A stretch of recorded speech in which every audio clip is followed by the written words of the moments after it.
So today I'm just going to show y'all this glitz and glam look that I did on my client. Right now I'm just finishing up with priming her face. So I always prep and prime my client's face prior to putting on any type of makeup. It just helps for the makeup to glide onto the skin very smoothly, and it helps for the overall look when you're finished with the makeup.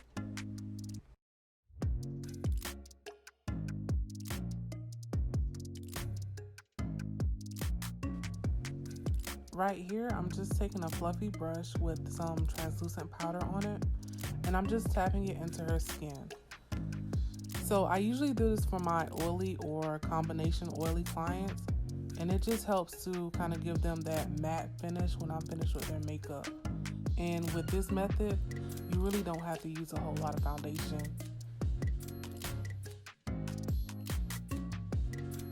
And now I'm just pressing her foundation into her skin. Just making sure that everything is blended out nicely.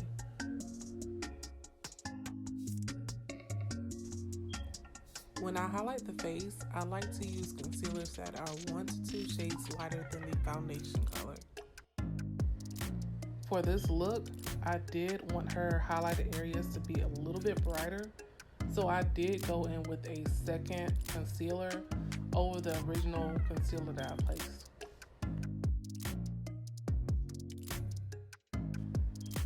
And now I'm just taking a damp beauty blender and just blending it out just to make it look seamless.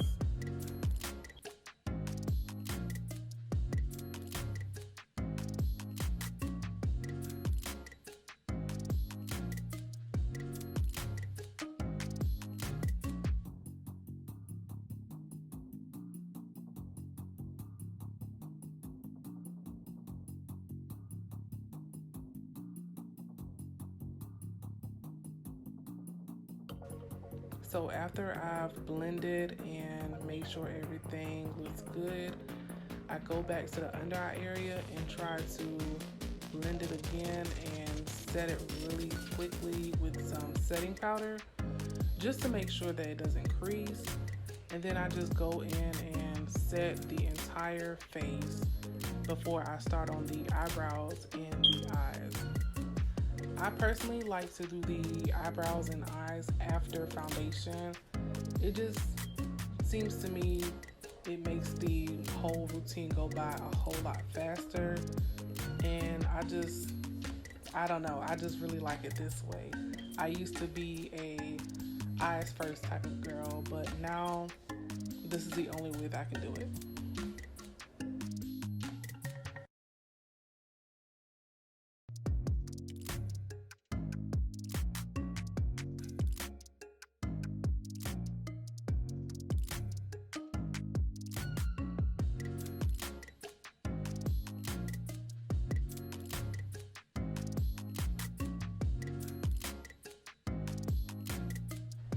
For the brows, I just make sure that I take my time and carve them out. And I'm really a perfectionist when it comes to brows. I try to be at least. But I'm just taking my time, carving it out, blending it down. I don't want any harsh lines around the brows. So I'm just taking my time and just doing just that.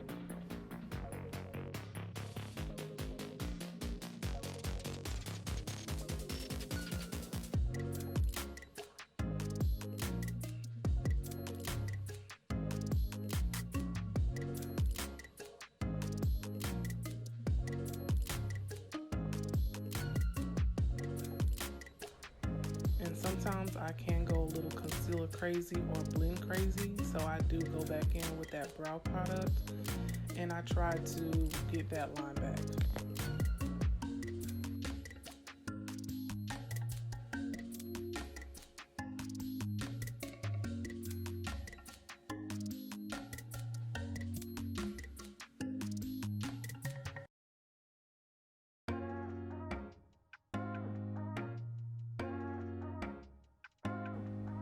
So now we're at the fun part. We're about to start a new eyeshadow.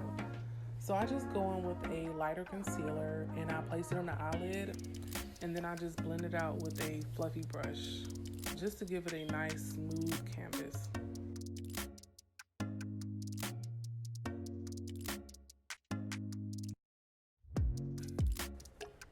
For this look, I used the Afrique palette by Juvia's Place. I started with that blue shade right there in the crease, and I just started to tap it into her lid.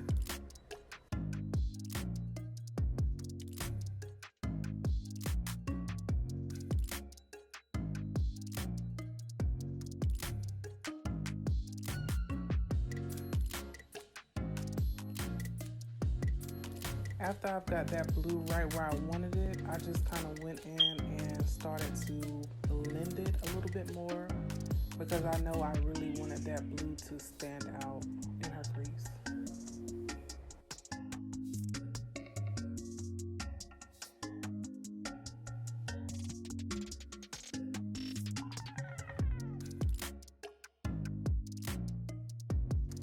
I took a little bit of that lighter brown shadow from the same palette and I went over that blue just to blend it out a little bit more. And now we're about to cut the crease. So for the crease cutting, I just use a very light concealer and a very flat brush. And for the most part, I just freehand. Sometimes I'll trace out the shape that I want first and then go back in. Sometimes I'll just stamp it on there and just go for it. It just takes patience, practice, and a steady hand.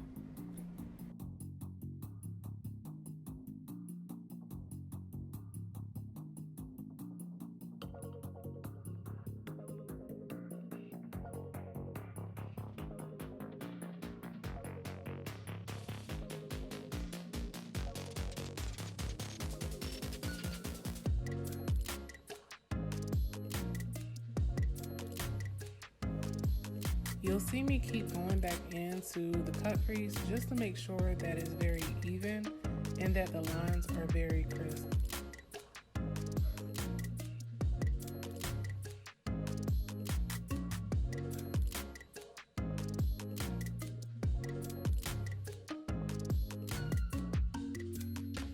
Now for that seamless look for the eye, I just go back in with that same crease color and I just place it right there at the end of my cut crease.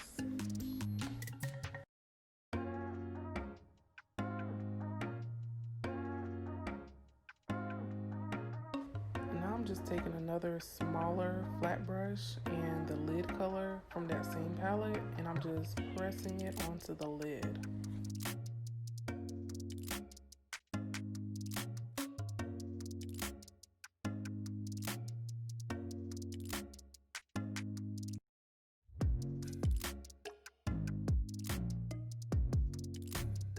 So for the lids, I wanted it to pop a little bit more, so I went in with the J. La Rue Cosmetics pigment in the shade Bliss.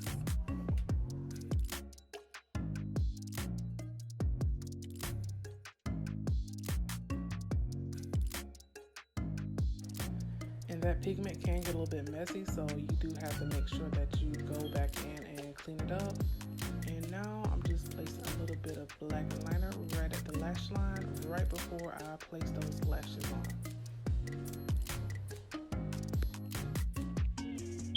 The lashes that I'm using on her are actually from my Mink lash collection. They are 25 mm and they're in the style Pixie.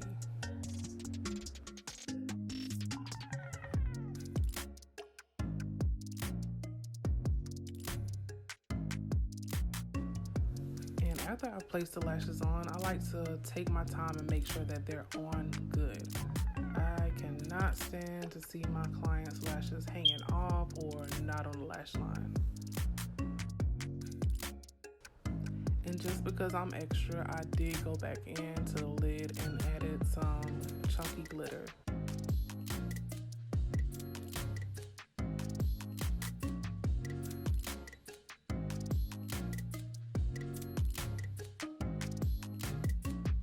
To contour her face, I just took a foundation stick and I just went into her forehead, her cheekbones, the bridge of her nose, and her chin.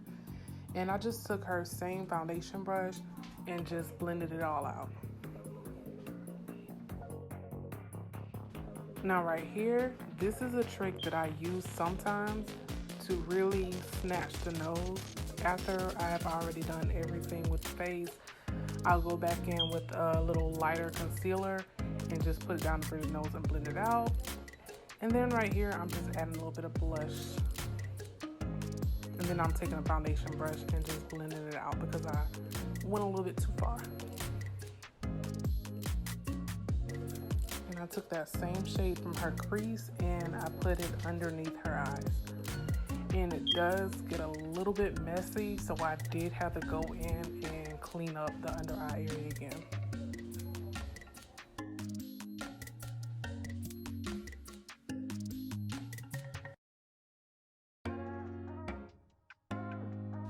It seems like I always forget to do the brow gel when I finish a brow, so then I just did the brow gel.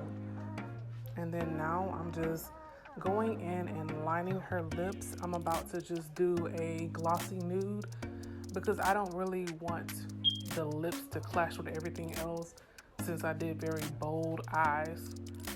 So I'm just showing you the products here that I use for her lips.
And here is my almost last step, the highlight. I just went back into that Watch Me Blush palette by the Crayon Case, and I really just mixed up all of those highlight shades and I placed them on.